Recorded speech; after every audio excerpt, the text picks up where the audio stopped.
Muito boa tarde, pessoal que está acompanhando a gente no canal do YouTube da Pai Passo, também no nosso Spotify. Vamos começar aqui mais uma edição do Pode Incluir. Hoje eu vou conversar com a Lael Keller. Boa tarde, Lael. Boa tarde, Edmar. É um prazer estar aqui com vocês. Lael, você começou sua carreira, você fez faculdade...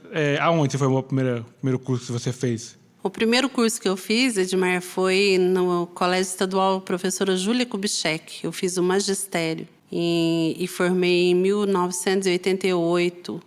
O nosso diretor era o Samir Haddad.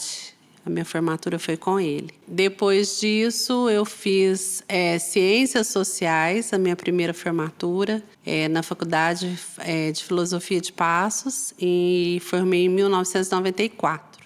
Depois disso, eu fiz Pedagogia, me formei em 2006, se não me engano, foi 2006. Fiz pós-graduação, fiz Educação Especial, e o meu primeiro emprego foi aqui na APAE. Como foi essa... Como você falou que você fez Ciências Sociais. Como que é essa profissão? Ciências Sociais, nós nos formamos na época, Edmar, não tinha o curso de História e Geografia separado. Então, nós nos formamos professores de Geografia, História, Sociologia e Filosofia, num único curso, Ciências Sociais. Hoje nós temos o curso específico para História, para Geografia, para Sociologia e Filosofia, mas antigamente não era assim. Em 94 era um único curso para as 4 disciplinas. Para as 4 matérias, viu? Mas quem forma nisso faz o quê? Professora de História, Geografia, Sociologia e Filosofia. Só nessas áreas mesmo? Só nessa área. Só que eu não atuei nessa área. O que me deu o primeiro emprego aqui na APAE foi o magistério. Magistério técnico, que é o equivalente ao ensino médio hoje. Aí depois você cursou Pedagogia. Aí eu fiz a Pedagogia para me tornar supervisora, orientadora, inspetora e diretora. Tem alguma pós que você tem? Aí eu tenho pós nessa área também. Tenho pós em processo ensino-aprendizagem, eu tenho pós-graduação agora em gestão pública, psicopedagogia e neuropsicopedagogia. Como que a Lael vê hoje a inclusão nas escolas?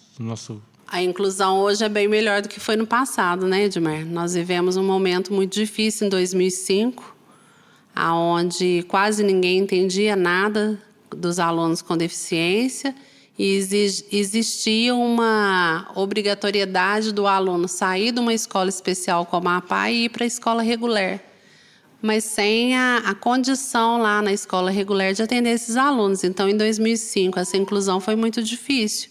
Hoje não, hoje nós temos aí na rede professores de apoio, nós temos salas de recurso, nós temos uma gama maior de possibilidades para que o aluno realmente seja incluído na escola regular. E a educação hoje você vê que está melhorando sempre, com os cursos, sim. Também. Sim, porque o que acontece, Edmar, lá na época que a gente começou a inclusão, muito se falava de inclusão, mas eles tinham a ideia de inclusão, Edmar, como se fosse apenas uma modificação predial, fosse uma rampa, fosse um banheiro para deficiente, fosse um corrimão, né? Então, a ideia de inclusão era essa, era mais no aspecto de prédio, de estrutura. E os alunos precisavam de mais coisas, né? Porque a aprendizagem é diferente, o tempo de aprendizagem é diferente, né? Então, foi necessária a implantação gradativa e, ao mesmo tempo, as resoluções foram mudando a visão da escola regular. E assim foi mudando também o nível de profissionais que estão atuando agora nas escolas, né? Que a maioria já chega com a formação. A gente sabe que muitas formações, né? Inclusive as formações à distância, elas deixam assim, o profissional ainda um pouco aquém daquilo que é necessário para o aluno de imediato, né? Porque a gente tem a ideia de que se formou é obrigado a saber aquilo que estudou. Mas nem sempre o profissional ele sai sabendo tudo, porque os cursos de formação à distância eles são cursos assim muito rasos, né? Muito com pouca bagagem. E a gente sabe que esse profissional ele vai precisar de uma formação em serviço, né? Enquanto ele estiver trabalhando, a gente precisa, nós que temos uma experiência maior, né? Nós temos aí vários profissionais que têm um pouco mais de experiência, precisa ir formando esses profissionais em serviço para conseguir trabalhar com um aluno com deficiência.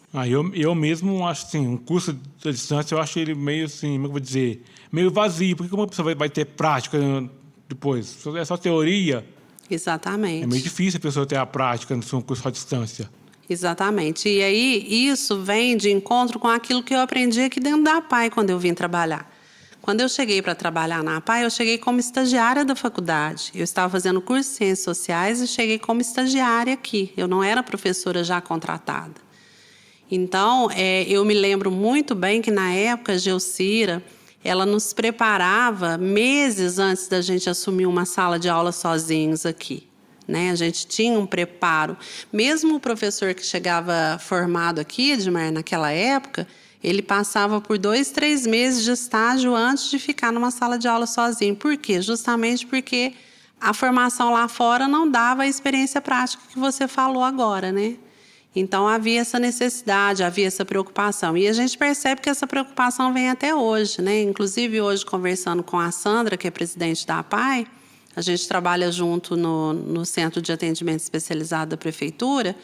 Ela me diz que continuam esse estágio, né? Primeiro, esse treinamento antes de qualquer profissional assumir uma responsabilidade aqui dentro. E eu acho que o correto é isso mesmo, essa preocupação, né? Porque com o deficiente a gente não pode errar, né? A gente tem que acertar ao máximo. Aqui o pessoal tem, ainda mais agora tem mais essa questão do autista, que é mais delicado, uma situação mais... O pessoal conhece poucos ainda, de como relacionar com ele, como tratar ele.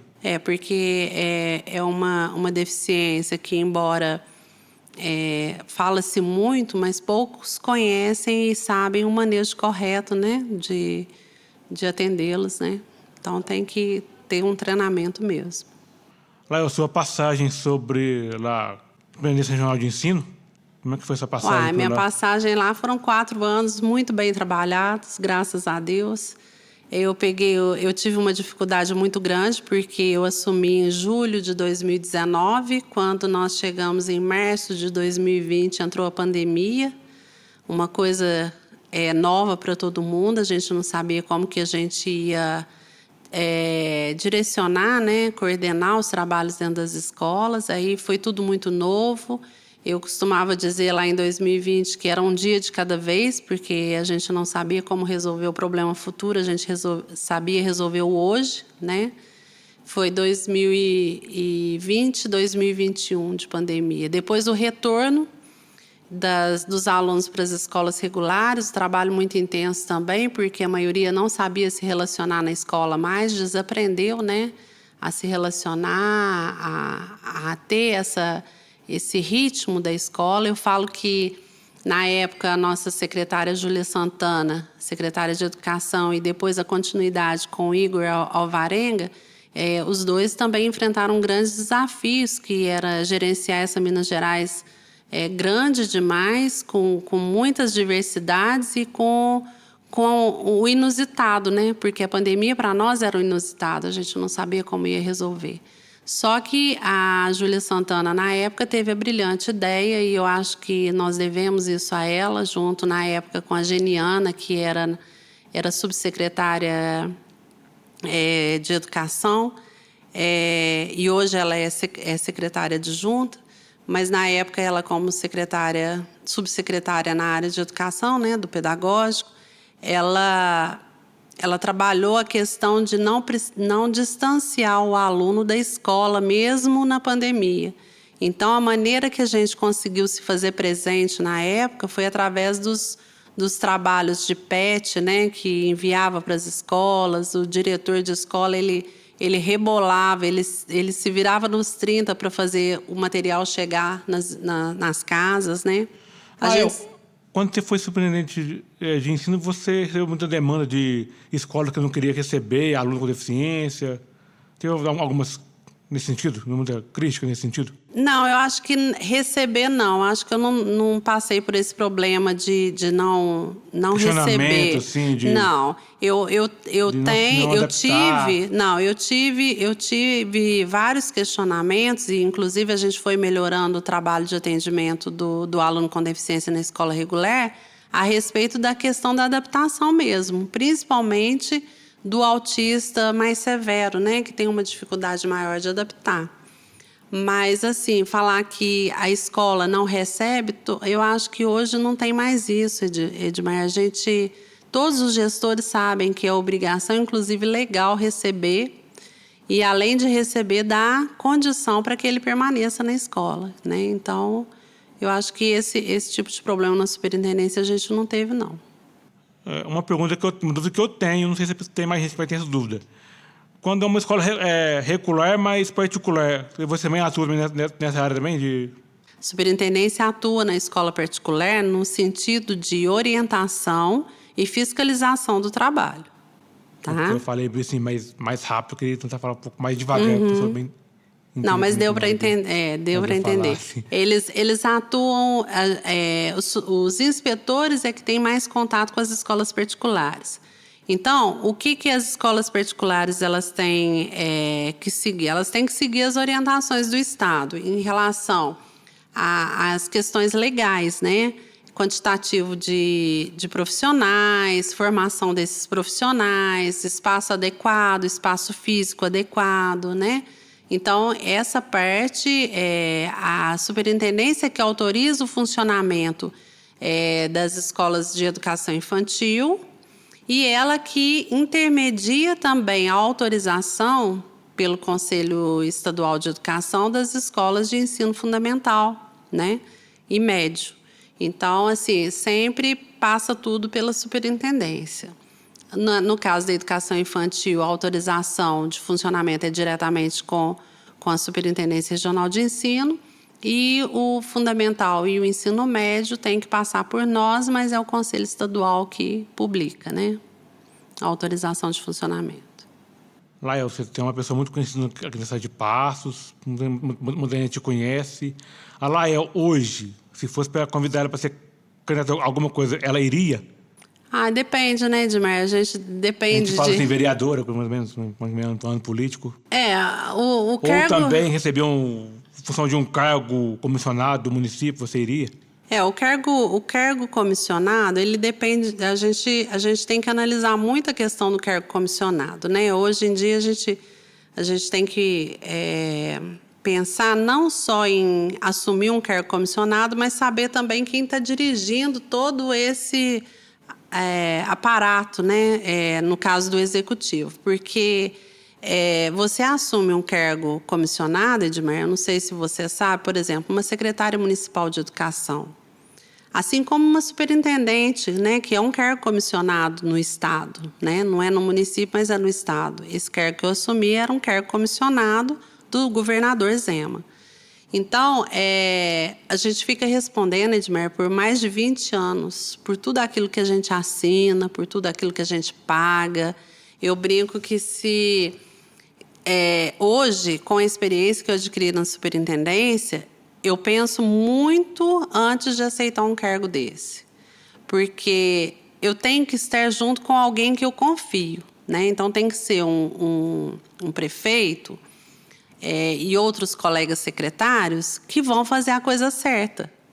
Porque senão você dá o seu nome junto e depois você responde junto. Então tem que ter esse pensamento, né?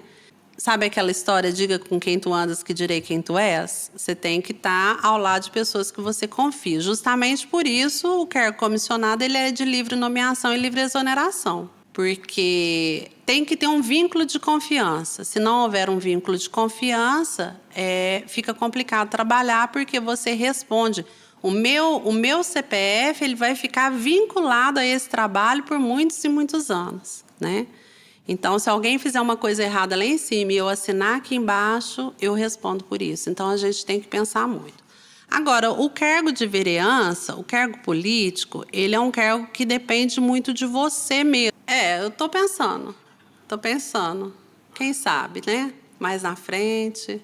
a gente pode estar pensando sobre isso, tá? Não, ainda tá cedo, né? Ainda é no final do ano que vem. Tá, ano que vem, né? Tá muito cedo. Mas que é uma... Para quem gosta de trabalhar para o povo, é um caminho. Eu acho que é um caminho viável. E as pessoas precisam ter como lideranças pessoas que vão lutar por determinadas classes, né? Não, eu te perguntei porque a minha classe é muito, muito transparente. Qual é a minha classe? Educadores e deficientes, né? A gente fica no aguardo dos próximos capítulos da minha vida. Política ou comissionada. Uma pessoa conhecida igual você não vai ficar longe da vida pública assim igual... eu tenho alguns outros planos também para o ano que vem. Vocês terão algumas surpresas aí a respeito das minhas intenções. Revela aí.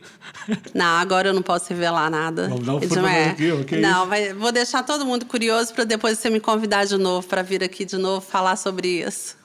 Legal. Tá Gostei. Deixa a gente uma mensagem aí final para o pessoal aí que está acompanhando a gente no Pode Incluir. Bom, primeiro, né, o apoio do Pode Incluir, né? Porque sem o apoio as portas se fecham, né, Edmar? Então a gente precisa de seguidores aí para levantar o Pode Incluir.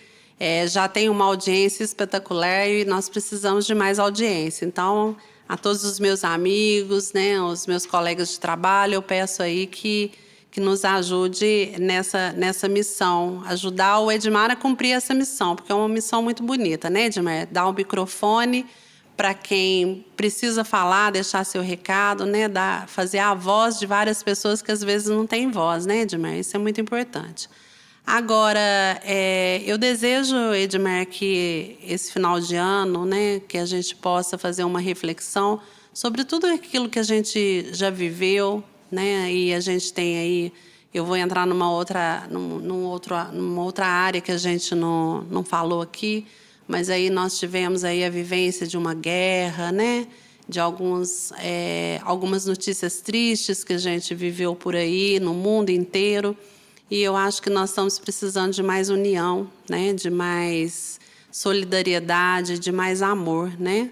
Tudo aquilo que a gente às vezes encontra aqui nas quatro paredes da APAI, mas nós estamos precisando encontrar também lá fora. E dizer a todos os ouvintes que é sempre um prazer muito grande estar com todos vocês e eu espero poder sempre estar colaborando naquilo que for necessário para que a nossa paz seja cada vez melhor. Aí, pessoal, se inscrevem aí no canal. E também segue a gente no Spotify também. Comenta no vídeo se você gostou da entrevista. A gente conversou hoje com a Lael Keller.